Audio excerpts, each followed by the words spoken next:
ध्यान से सुन लो, ध्यान से। हमारी बीवी हमारे लिए अपनी माँ को छोड़ के आई है, बाप को छोड़ के आई है, सारी बहनों को छोड़ के आई है, सारे भाइयों को छोड़ के आई है, कुल रिश्तेदारों को छोड़ के आई है हमारे लिए। हमारी वजह से सबकी कुर्बानी दे दी।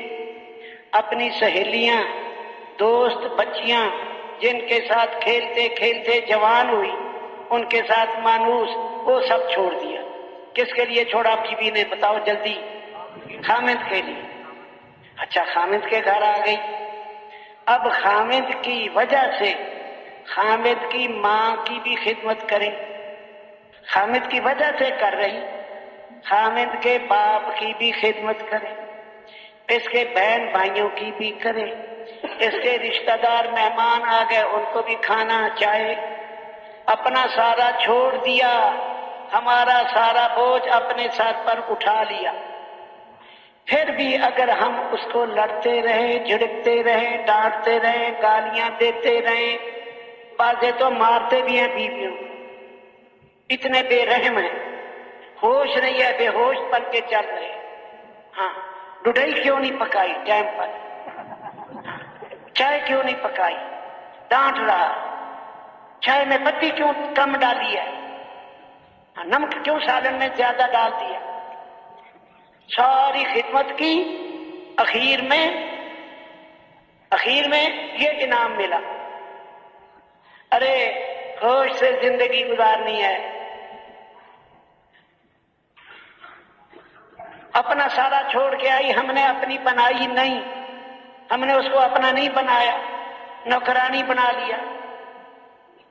काम भी ले रहे, डांट भी रहे, घर क्यों नहीं साफ किया, बच्चों के कपड़े क्यों नहीं धोए, ये बच्चा क्यों मिट्टी इसको लगी है, हर वक्त डांट रही डांट। इस औरत का फिर जमीन आसमान के नीचे और कौन है। हाँ, इसलिए होश करना है। नबी अलैहिस्सलाम की हदीस है, मजलूम की बद्दुआ से बचो, इत्तकू दावतल मजलूम व इन काना फाजिरा। मजलूम की बद्दुआ से बचो, चाहे ये फासिक फाजिर गुनहगार क्यों ना हो। फफजूरुहु अला नफ्सिही, उसका गुनाह उसके अपने ऊपर है, तुम उसकी बद्दुआ से बचो। एक हदीस में मजलूम की बद्दुआ आसमानों तक, बादलों से भी ऊपर उठा ली जाती है, उठा ली जाती है। एक आदमी की बीवी जरा उसके आगे ऊंचा बोल लेती थी, ऊंचा। वो अपनी बीवी की शिकायत लेकर आया हजरत उमर रजी अल्लाह अन्हु के पास, मैं इसका क्या इलाज करूं, ऊंचा बोलती है मेरे आगे। जब हजरत उमर के दरवाजे पे पहुंचा, अभी दरवाजा नहीं खटखटाया, हजरत उमर की बीवी उनके आगे ऊंचा ऊंचा बोल रही थी। जिससे इलाज पूछने आया उसी की बीवी उसके आगे ऊंचा बोल रही थी। दीवारें छोटी छोटी होती थी, दीवारें, आवाज बाहर आ रही थी।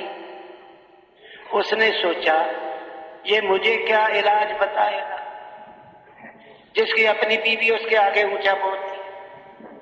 आखिर उसने फिर भी दरवाजा खटखटाया, हजरत उमर बाहर आए, उसने बात वाज़ेह कर दी, मेरी बीवी मेरे आगे ऊंचा बोलती, मैं आपके पास इलाज पूछने आया तो अंदर जनाब की अहलिया भी ऊंचा ऊंचा बोल रही थी आपके आगे।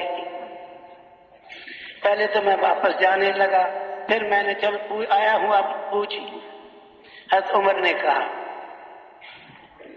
मैं उसके ऊंचा बोलने पर सब्र करता, इसलिए कि उसके मेरे ऊपर एहसानात बहुत है, मेरी बीवी के मेरे ऊपर एहसानात बहुत है।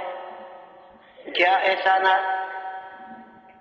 कानत तब्बाखतुन ली, ये मेरे लिए मुझे रोटियां पका पका के खिलाती है मुफ्त में, बगैर पैसों के रोटियां पका पका के खिलाती है, नहीं सालन पका पका के खिलाती है।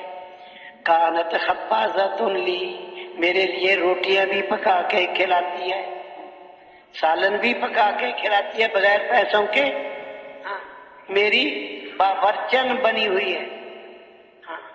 کانت کناسۃ لی، میری جھاڑو دینے والی بھنگن بنی ہوئی ہے، میرے گھر کو جھاڑو دے کے صاف کر دیتی ہے۔ کانت غسالۃ لی، میری دھوبن بنی ہوئی ہے، میرے کپڑے دھو دھو کے دیتی ہے۔ اور سب سے بڑھ کر میرے ایمان کی حفاظت ہے، میرے ایمان کی حفاظت ہے۔ اب یہی کام ہماری بیویاں کرتی ہیں کہ نہیں کرتی؟ کپڑے دھو دیتی ہیں کہ نہیں؟ جھاڑو دے دیتی ہیں کہ نہیں؟ سالن پکا دیتی ہیں؟ اور ہمارے ایمان کی حفاظت، جب بندے کو حلال روٹی نہ ملے تو پھر حرام کھائے گا، بھوکا ہے، بھوک اور تیز ہوگی اور تیز ہوگی اور تیز ہوگی، پھر جہاں سے بھی ملے گا کھائے گا۔ یہ میرے ایمان کی حفاظت ہے۔ حدیث میں ہے جب تم کہیں باہر ہو، تمہیں کوئی عورت اچھی لگ جائے، جلدی سے نظر نیچی کرو اور اپنے گھر آ کے اپنی بیوی سے ملاقات کر لو، فوری واپس آؤ گھر، اپنی بیوی سے ملاقات کر لو۔ ارے معاف کرنا یہ کمال ہے، بدلے لینا ڈانٹ پھانٹ کرنا یہ کمال نہیں ہے۔